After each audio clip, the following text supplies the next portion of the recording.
자, 하나님의 말씀은 마가복음 16장 20절입니다. 마가복음 16장 20절.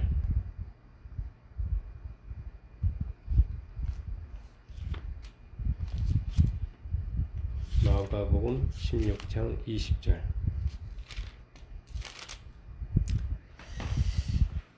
한 절입니다. 합독하겠습니다. 제자들이 나가 두루 전파할세 주께서 함께 역사하사 그 따르는 표적으로 말씀을 확실히 증언하시니라. 아멘. 기도하겠습니다. 아버지 하나님 감사합니다. 오늘도 이렇게 우리가 함께 모여 예배하게 해주셔서 감사합니다. 오늘도 이 예배 가운데 보혈의 능력이 역사하시고 임하시고 또 성령께서 우리와 함께 해주셔서 이 예배가 풍성한 예배, 살아있는 예배, 정말 감동과 기적과 치유가 넘치는 그런 예배가 되게 해주시니 감사합니다. 오늘도 우리 각 사람, 우리 모두가 합심해서 기도한 대로 각 가정마다 또 하는 일마다 또 그 영혼육에 하나님의 위로와 평강이 또 하나님의 치유가 하나님의 회복이 함께 하시기를 간절히 원합니다. 오늘도 우리가 말씀을 받을 때 또 사람의 말로 듣지 않고 또 사람의 말로 들어서 한 귀로 듣고 한 귀로 흘려버리지 않고 하나님 나에게 주시는 말씀으로 받아서 그 말씀을 그대로 믿고 살아 놀라운 하나님의 그 약속이 이루어지는 것을 목도하고 증거하는 우리 모두가 되게 하여 주시옵소서. 성령 하나님이 함께 해주시니 감사하며 예수님 이름으로 기도했습니다. 아멘. 자, 오늘의 말씀의 제목은 말씀과 성령입니다. 말씀과 성령. 계속해서 제가 말씀에 관련된 이런 말씀을 드리는데요. 오늘 말씀과 성령입니다. 자, 말씀과 성령은 어떤 관계가 있을까요? 지난주에 성령은 말씀과 함께 역사하신다고 했어요. 제가 설교 중에 그런 말씀을 드렸죠. 과연 그럴까요?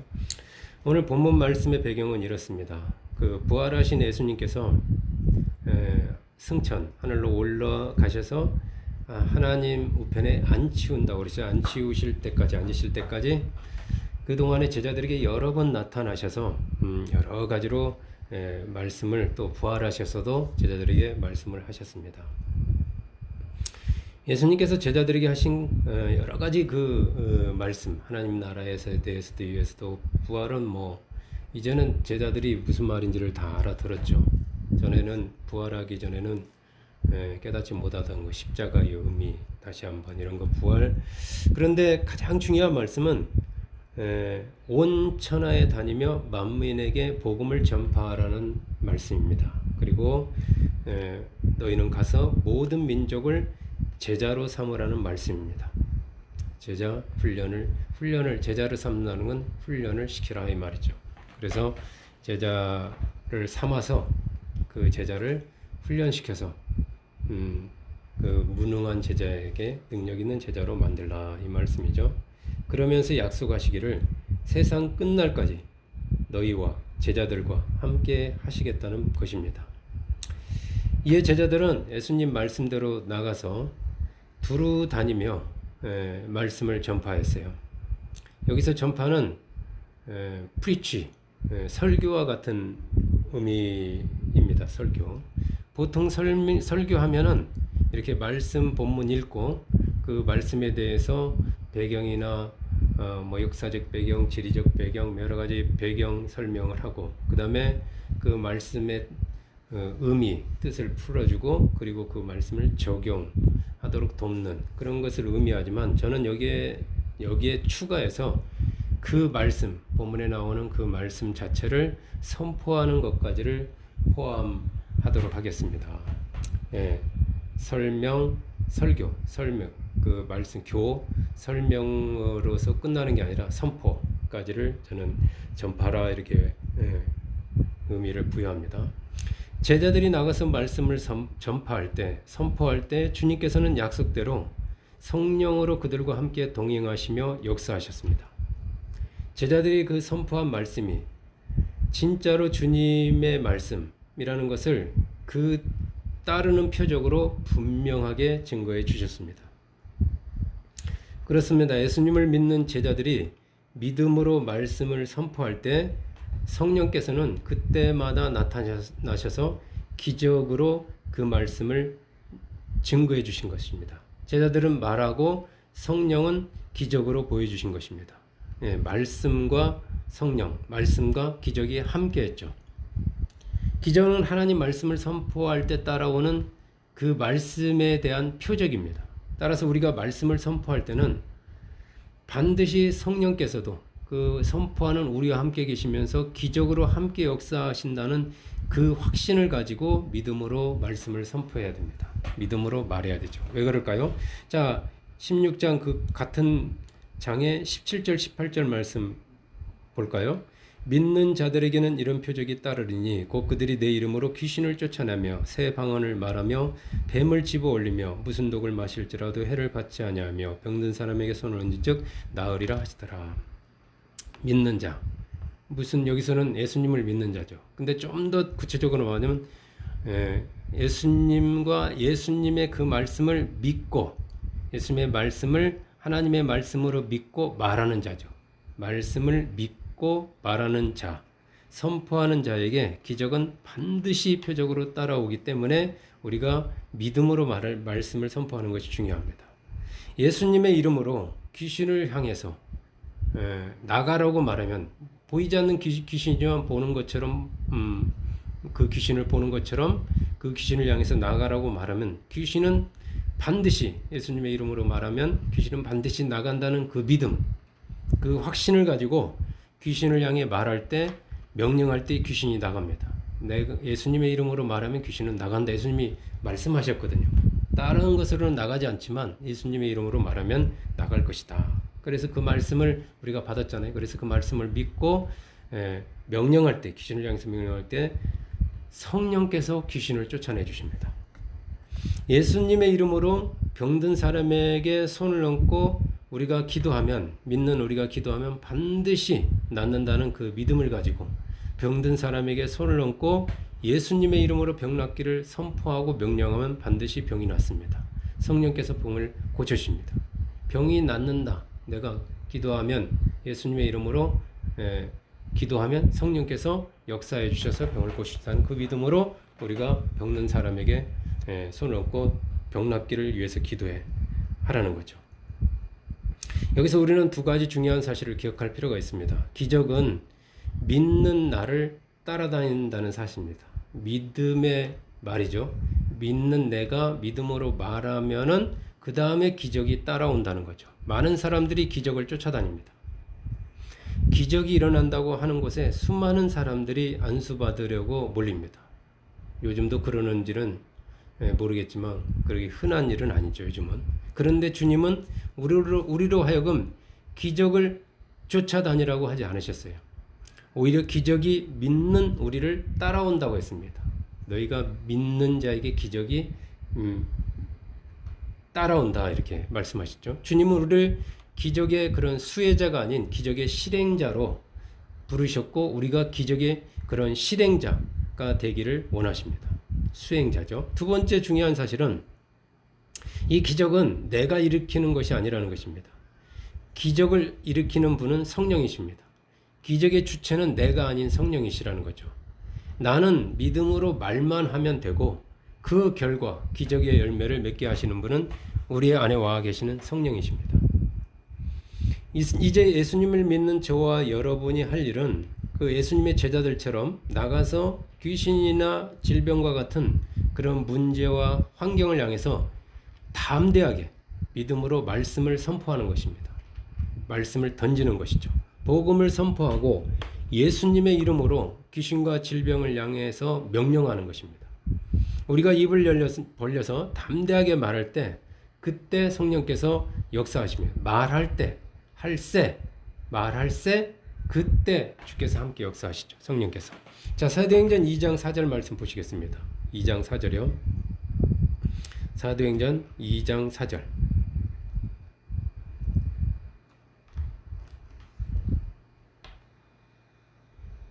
(2장 4절) 합독합니다. 그들이 다 성령의 충만함을 받고 성령이 말하게 하심을 따라 다른 언어들로 말하기를 시작하니라.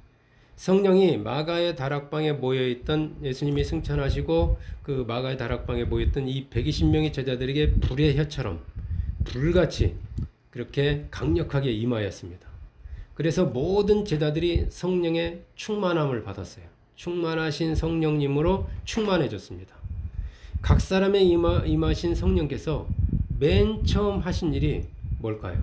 말하게 하는 겁니다. 말하게 하심을 따라하기죠. 성령님은 말하게 하셨고 그것을 따라하게 하죠. 말씀하셨고 따라하게 하는 겁니다. 그래서 제자들은 성령을 따라 지금까지 한 번도 사용해 보지 않은 다른 언어들로 말하기 시작했습니다.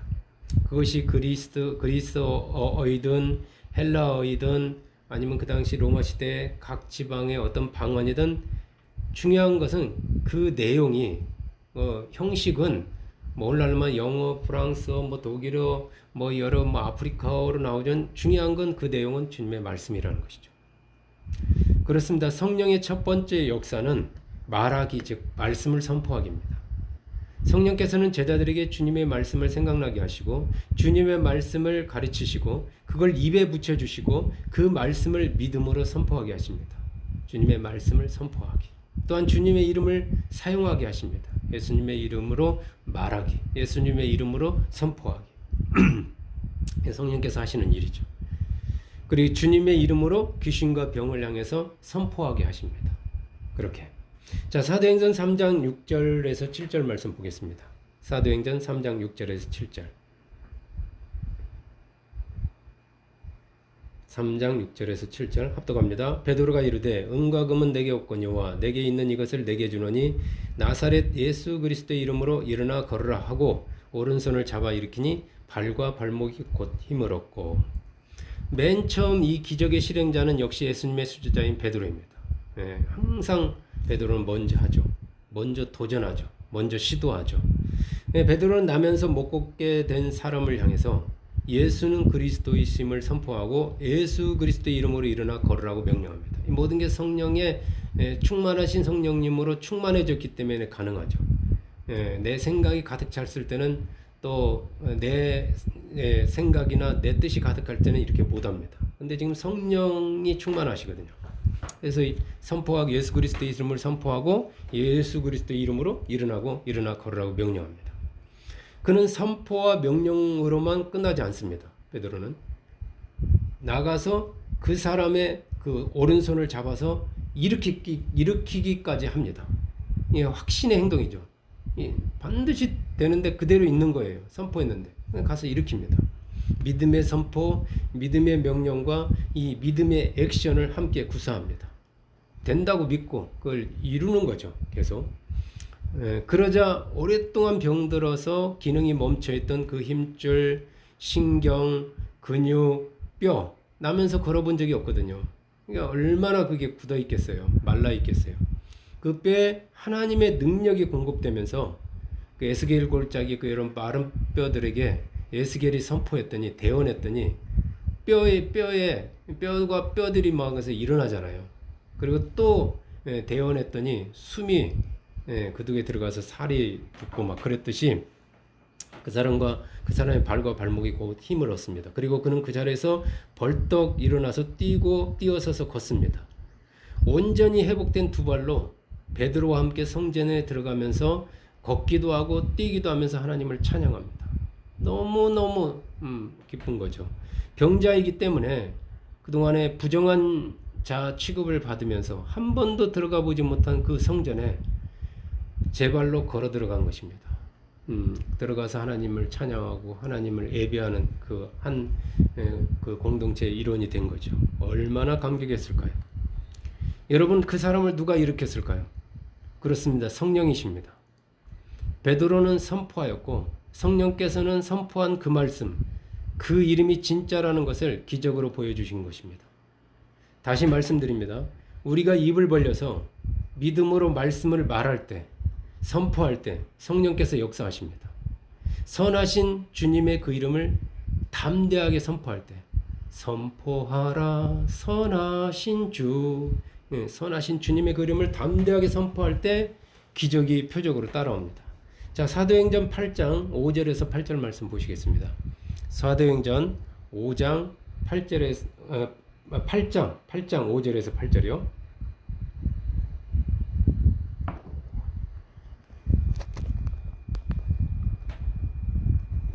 합독합니다. 빌립이 사마리아 성에 내려가 그리스도를 백성에게 전파하니 무리가 빌립의 말도 듣고 행하는 표적도 보고 한 마음으로 그가 하는 말을 따르더라. 많은 사람에게 붙었던 더러운 귀신들이 크게 소리를 지르며 나가고 또 많은 중풍병자와 못 걷는 사람이 나으니 그 성에 큰 기쁨이 있더라. 많은 신학자들이 기적은 그 성경의 완성과 더불어 끝났다고 말합니다. 그리고 성령의 권능의 역사는 이 사도들의 전유물이라고 말합니다. 여기서 말하는 제자들은 사도들이다. 이미 성령의 그런 뭐 사도의 시대는 사도로 끝났다 이렇게 말해야죠. 그런데 여러분, 이 말은요, 이 주장은 성령의 역사를 부정하는 무서운 말입니다. 오늘날 성령이 역사하지 않는다라고 할 수, 아니면은 또 성령의 역사를 제한하는 것이기도 합니다. 성령이 역사하긴 역사하되 이미 성경이 완성됐기 때문에 그거는 끝난 거다 이렇게 제한하는 거죠. 오늘날의 성령 역사는 이제 설교로 끝났다 뭐 이런 식으로. 여러분, 기적이 없는 기독교, 기적이 빠진 하나님은 생명과 능력이 없는 죽은 종교와 같습니다. 주님의 말씀과 주님의 이 이름의 사용은 사도들만의 전유물이 아닙니다. 사도들만 쓰라고 사도들에게, 물론 대상은 사도들에게 말씀하셨지만 모든 것을 가서 내가 너에게 분부한 모든 것을 가르쳐 지키게 하라고 하기 때문에 사도들에게만 준 것이 아닌 겁니다. 사도들에게만 준 특권이 아니라는 것이죠. 성령의 기적은 사도들이나 뭐 신학을 전공하고 안수받은 그런 성직자들에게만 나타나는 것이 아닙니다. 그건 이미 종교 개혁에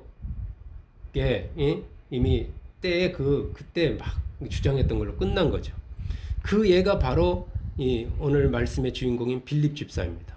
이 빌립은 여러분과 같은 평신도예요. 똑같은 그런 평신도입니다. 그는 유대인 평신도 신분으로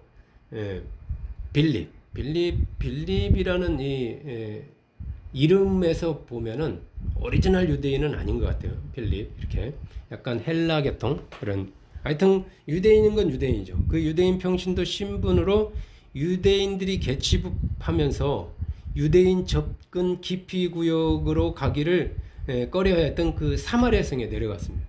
유대인들은 사마리아 사람들하고 교제하지 않았어요. 근데 그 사마리아 성에 빌립이 내려간 거죠. 그곳에서 율법을 가르치는 대신에 그리스도, 즉 복음을 선포했습니다. 여기서 전파했다는 건 정확하게 선포라고 영어 프로클레임으로 이렇게 영어로 돼 있더라고요.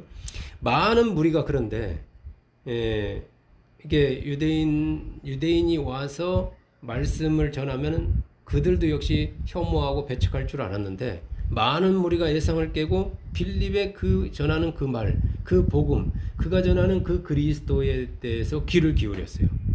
그리고 빌립이 행하는 기적을 보고 한 마음으로 그를 따르기 시작했습니다. 성경은 분명히 빌립을 통해서 이 말과 표적이 함께 나타났음을 말합니다. 빌립이 말만 간 게 아닙니다. 감동 감화만, 성령의 역사가 물론 감동 감화지만 그 마음만 움직인 게 아니죠. 기적이 함께 빌립을 따라갔죠. 따라 나타났죠. 다시 말하면 말씀과 성령이 빌립을 통해서 함께 역사하신 것입니다. 그 결과 많은 사람에게 붙었던 더러운 귀신들이 크게 소리를 지르며 나갔습니다. 귀신이 떠나가는 기적이죠. 결과적으로 정신병이라든가 여러 가지 병에 걸려있던, 우울증에 걸렸던 사람들이 깨끗이 나았죠. 또한 많은 중풍병자와 못 걷는 사람이 일어나서 걸어다녔습니다. 예수님 말씀을 선포하는 중에 성령께서 역사했고, 아니면 빌립이 예수님의 이름으로 선포할 때 베드로처럼 그런 병이 나았죠. 그 중에서도 또 중풍병자, 못 걷는 사람, 불치병이죠. 마치 주님께서 이 십자가에서 죽으시면서 보혈을 흘렸을 때 성소휘장이 아래까지, 위에서 아래까지 찢어지고 그 무덤들이 터지면서 수많은 죽은 자가 살아난 것과 같습니다. 그리고 하나님으로부터 이 버렸던 황폐한 귀신의 소굴이었던, 황폐한 성읍, 황폐한 귀신의 소굴이었던 이 사마리아 성이 난리가 났습니다. 나라가 회복되어서 포로로 잡혀갔던 사람들이 그냥 어느 날 갑자기 다 돌아온 것처럼 그 성에, 그 가정에 큰 기쁨, 큰 웃음이 넘쳐 흘렀어요.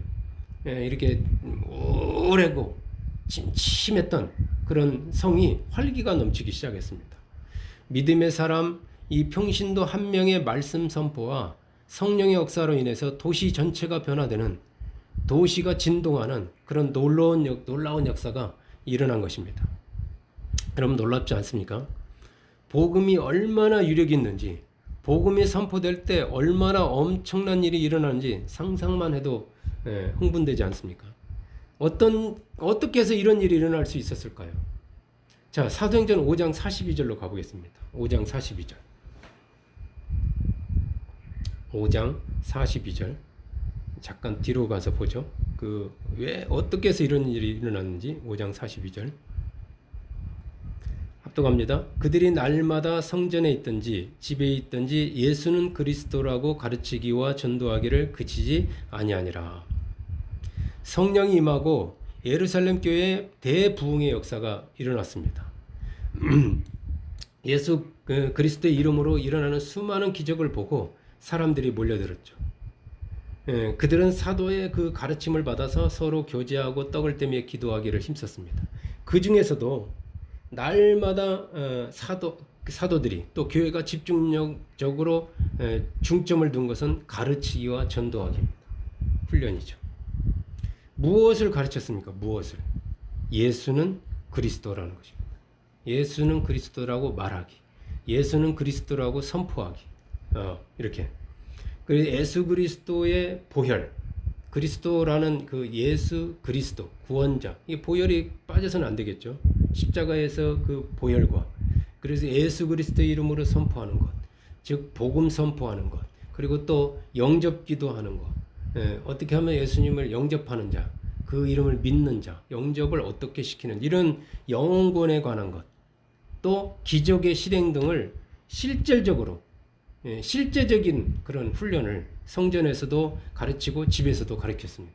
성전에서는 배우고 집에 와서는 훈련했겠죠. 또 반복했겠죠. 에습 복습 훈련, 집에 와서 또 그 동네에서 집주위 사람들에게도 그렇게 계속했어요. 날마다 했다고 그랬어요. 그렇습니다. 사도행전에 나타난 예루살렘 교회는 말씀 선포 훈련을 실제적으로 집중적으로 한 것입니다. 그냥 어떤 성경 공부만 한 게 아니에요. 그래서 모든 사람을 예수 그리스도의 제자로 삼아서 예수님이 당부한 것처럼 복음 전파하는 것, 제자로 삼는 것, 제자로 훈련하는 것 삼아서 기적의 실행자, 성령의 동역자로 집중 훈련시킨 것입니다. 뭐 거기서 성령도 가르쳤겠고, 귀신에 대해서도 귀신은 어떤 존재지 이야기했겠고, 뭐 예수님의 부활, 이렇게 복음에 대해서 훈련시켰겠죠. 이론만이 아닙니다. 실제 훈련을 했죠. 자, 사도행전 19장 8절에서 11절 말씀 보겠습니다. 19장 8절에서 11절.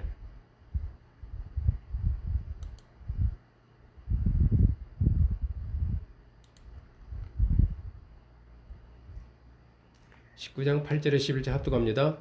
바울이 회당에 들어가 석 달 동안 담대히 하나님 나라에 관하여 강론하며 권면하되 어떤 사람들은 마음이 굳어 순종하지 않고 무리 앞에서 이 도를 비방하거늘 바울이 그들을 떠나 제자들을 따로 세우고 두란노 서원에서 날마다 강론하니라. 2해 동안 이같이 하니 아시아에 사는 자는 유대인이나 헬라인이나 다 주의 말씀을 듣더라. 하나님이 바울의 손으로 놀라운 능력을 행하게 하시니. 아멘. 바울 역시 복음 전파와 제자 훈련에 집중했습니다. 에베소 회당에서 대중을 상대로 공적으로 3개월 동안 하나님 나라에 대해서 말씀을 전한 바울은 그 사람들 중에 복음에 헌신적인 사람들을 제자로 따로 세웠죠.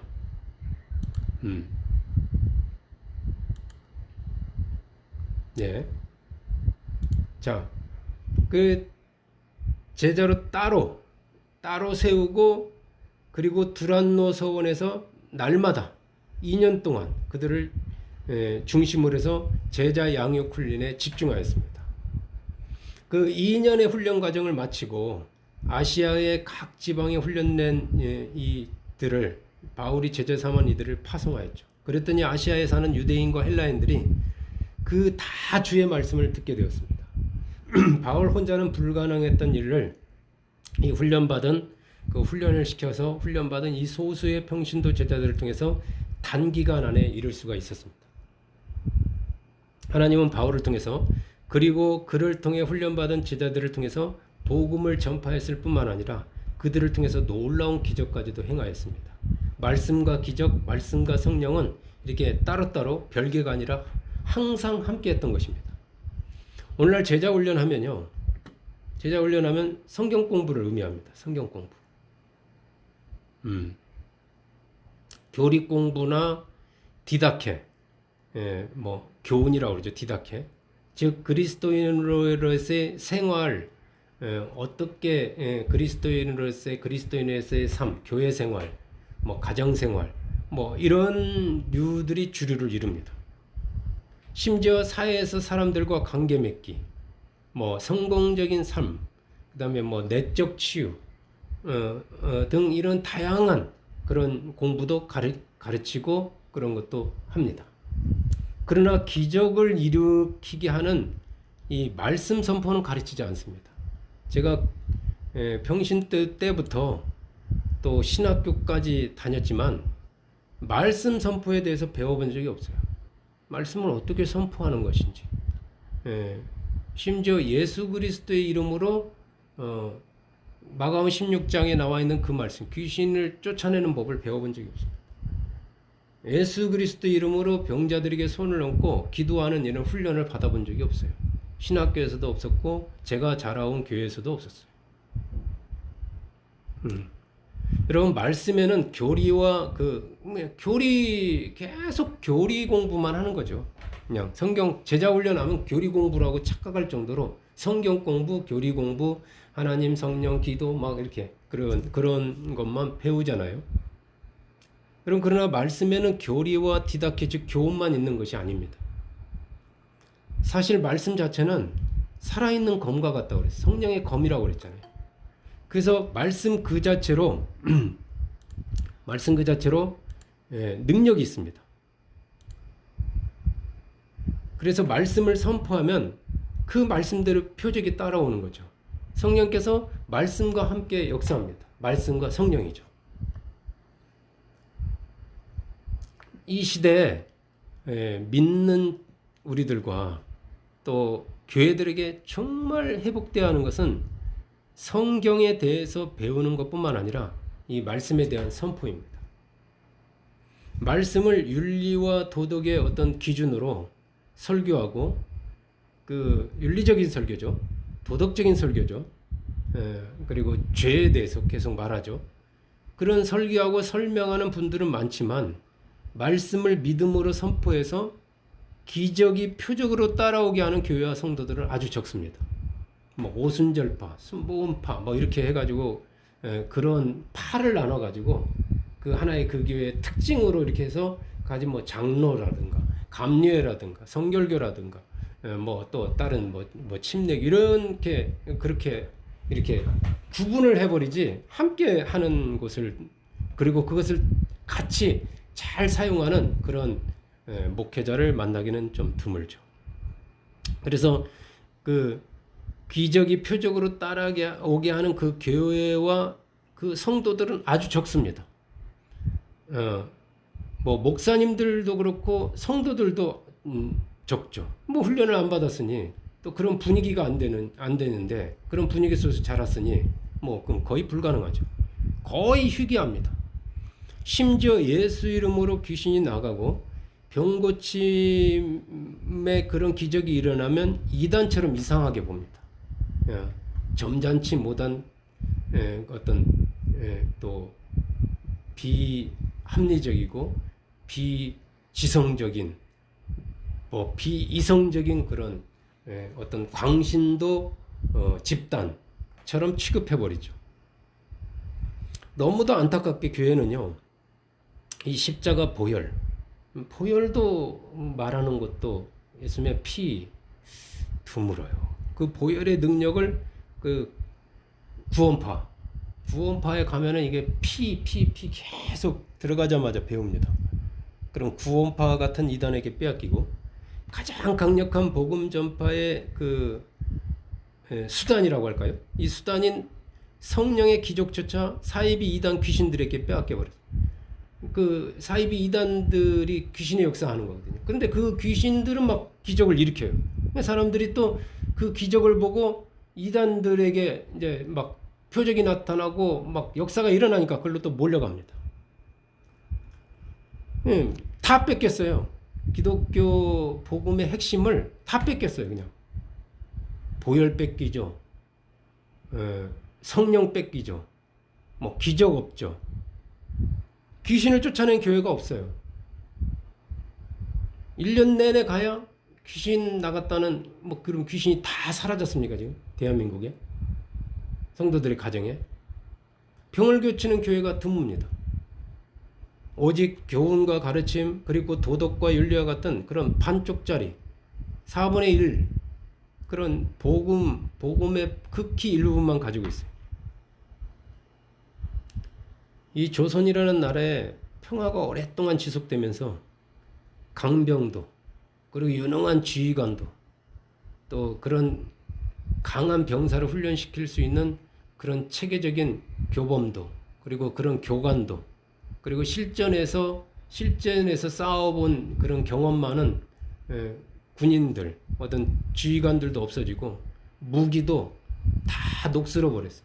평화가 200년 동안 계속되면서 그 결과 조총이라는 그런 신무기를 앞세운 그런 일본에 너무너무 순진했죠.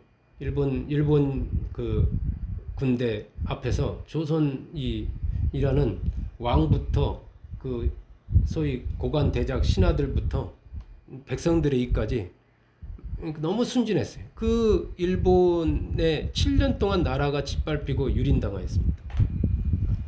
그냥 평화가 계속되니까 불필요해져 버렸던 거죠. 그런 것들이.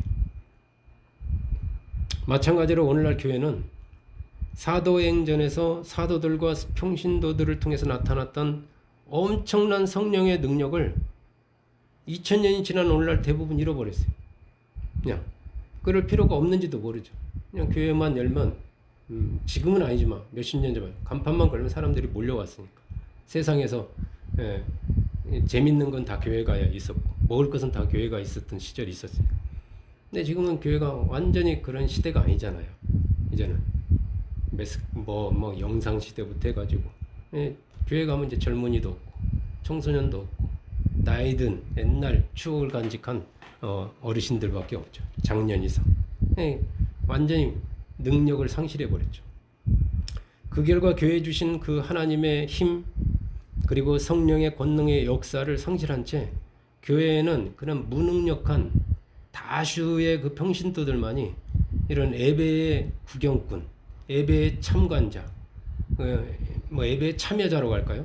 그런 예배꾼, 제가 예배를 비하하는 게 아니지만 하여튼 교회의 기능이 예배, 내부 교육, 뭐 그냥 교제 이런 거로 그런 예배의 구경꾼이 되어가지고 예배만 드린 채 왔다 갔다 할 뿐입니다. 여러분 여러분이 다니는 또 여러분이 접했던 교회를 한번 머릿속에 그려보십시오. 그런 모습인가?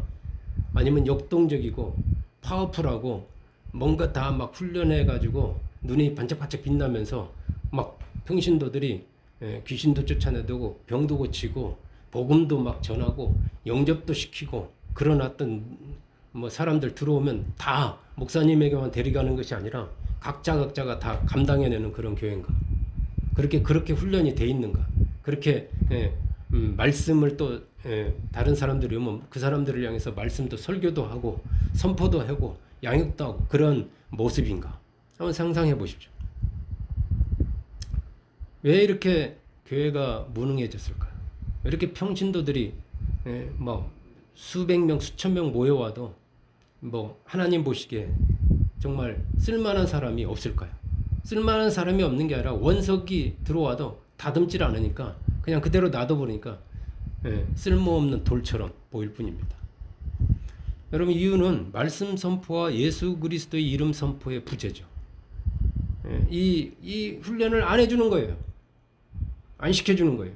아니 못 시켜줘. 목사님들도 훈련 받은 적이 없는데 저 같은 목사도 훈련 받은 적이 없는데 어떻게 말씀을 선포하고 어떻게 귀신을 쫓아내는지 어떻게 예수 그리스도 이름으로 선포하는지 뭐 할 수가 없죠. 그리고 훈련과 실전의 부족이죠. 200년 동안 평화기가 계속되니까 실전이 없는 거예요. 실제 싸워본 적이 없는 거예요. 결국은 싸움은 귀신과의 싸움인데 영적 싸움인데 싸워본 적이 없어요. 싸운 사람이 없어요. 그냥 평화 다. 훈련과 실전의 부족.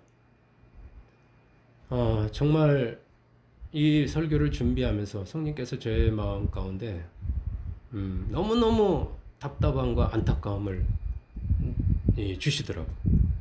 이제 바라기는 여러분만이라도 이 베드로와 빌립, 바울처럼 성령께서 기적으로 일하실 수 있도록 말씀을 그냥 걸음마 걷는 마음으로라도 그냥 말씀 자체가 능력 있는 것이니까 선포하시기 바랍니다. 그리고 훈련과 실전을 계속하시기 바랍니다. 평화로 남들이 다 안 한다고 정말 그런 분위기에서 한다는 게 정말 힘들죠. 이순신 장군을 생각해 보십시오.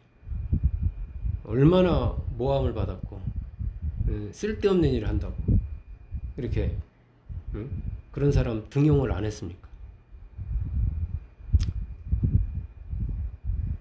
하나님께서요, 하나님의 아들 예수님 믿는 우리에게 선물로 주셨어요. 선물로 주신 이 성령님. 믿었다는 거 하나만으로도 그냥 선물로, 거저 은혜로 주신 이 성령님이 얼마나 대단한 분인지 지식으로는 알아도 실질적으로 이분이 얼마나 대단한 분인지 모르는 분들이 너무나 많아요. 너무도 이 성령에 대해서 무지합니다. 성령의 능력에 대해서, 성령의 지혜에 대해서, 그 크기와 넓이와 하나님의 깊은 것까지도 통달하시는 성령님에 대해서도 너무너무 무지합니다. 그저 먹고 사는 일에 바빠요. 그러면서 인생을 그냥 먹고 사는 일에만 고민하고 괴로워하고 그렇게 살다가 그냥 그러면서 말씀과 성령에 대해서 무관심합니다. 교회에서 성경 공부 해는 것도 힘들고 또 성경 공부 받아도 지식적인 성경 공부 지식으로만 모든 게 가득하지 실제적인 그런 능력 있는 예수님이 말하는 그 제자, 예수님의 제자면은 대단한 거거든요. 성령의 제자가 얼마나 대단합니까? 그런 실제적인 그런 그에 대해서는 무관심하고 무능합니다. 우리의 삶 중심에서 교회의 그 머리가 되어가지고 그 능력을 나타내야 할 그 말씀과 성령이 뒷방 늙은이 취급받습니다. 기적이라는 게 뭐 없어요, 아예. 여러분, 우리가 이렇게 살다가 이렇게 신앙생활 아닌 신앙생활, 뭐 거의 종교생활에 가깝죠. 신앙생활이 아니라 믿는 자에게 표적이 따라온다는데, 그러면 표적이 상식이 돼야 되는데 종교생활하는 사람들에게 무슨 표적이 따라옵니까? 그 표적이 일어나지도 않고 기적이 따라오지도 않고 성령이 역사하지도 않는데 그게 어떻게 신앙생활입니까? 그게 종교생활이지. 성령이 그 안에 내주에서 그 사람의 몸을 사용하고 그 성령과 소리 이렇게 하나 되어서 일하는 게 신앙이죠. 신자잖아요. 믿는 자죠. 그리고 우리가 이렇게 신앙생활 아닌 신앙생활 하다가 살다가 천국 가면 얼마나 부끄러울까요? 그리고 얼마나 억울할까요? 완전히 속은 거잖아요. 그게 전부인 줄 알았잖아요. 이 말씀과 성령, 이 말씀을 제가 준비하면서 이제 우리가 할 일은 모두 회개하는 거더라고요. 회개하고, 저는 초대교회라고 안 해요. 초대교회라고 하면 그 역사적인 한때의 역사 가운데서 잠깐 일어났던 교회로 착각하는 수가 있습니다. 사도행전에 나타난 교회, 모델교회죠. 초대교회가 아니라 사도행전에 나타났던 그 교회가 우리가 돌아가야 될 교회의 모습이잖아요. 그 사도행전에 나타났던 그 성도들, 상도행전에서 일했던 그 집사들, 바울과 함께 훈련받았던 그 두란노 서원에서 훈련받은 그 모습들, 그곳으로 우리가 돌아가기를 소망하면서 회개하고 우리가 해야 될 것은 말씀 선포 회복입니다. 말씀도 회복돼야 되고 말씀 선포하는 것도 회복해요. 성령을 회복해야 됩니다. 말씀과 성령. 그래서 말씀을 교회에서도 집에서도 날마다 다른 사람들이 어떻게 했든 이 말씀 보시면서 여러분 다시 보세요. 이 보시면서 사도행전을 다시 읽으면서 날마다 많이 선포하시기 바랍니다. 저도 요즘 제주도 와가지고 이게 사모님하고 둘이시면서 그 막 서울에 수원에서 치열하게 성도들에게 훈련을 시키면서 막 크고 작은 모든 일에 말씀을 선포했던 게 약간 느슨해졌어요. 저도 아마 그렇기 때문에 성령께서 말씀해 주시는 것 같아요. 네, 많이 날마다 예수는 그리스도입니다. 예수 그리스도는 일어날지어다. 이렇게 하면서 많이 선포하시기 바랍니다. 안 돼도 하세요. 100번 했는데 한 번 되면 되는 겁니다. 제일 우리가 조심해야 되는 건 실망이에요. 실망. 해도 안 되네 뭐. 해면 무슨 소용이 있어. 이거죠. 되는 과정 중에 있죠. 첫 술에 배부릅니까? 그걸 하다가 포기해버리는 거죠. 파도 없네. 해도 안 되네. 이렇게. 그 부정적인 생각에 우리가 함몰돼 가지고 그래서 그 모든 걸 또 빼앗겨버린 교회로 돌아가지 마시고 빼앗겨버린 성도들로 돌아가지 마시고 내가 가진 게 진짜다. 이게 주님의 뜻이다. 이렇게 여러분 스스로가 생각하시면서 선포하시기 바랍니다. 그래서 잃어버린 이 기적, 빼앗겨버린 기적, 성령의 강력한 듀나미스, 다이너마이트 같은 폭발적인 이 성령의 강력한 역사를 회복합시다. 여러분 안에 계신 분이 얼마나 대단한 분이고 엄청난 분인지 그분을 회복합시다.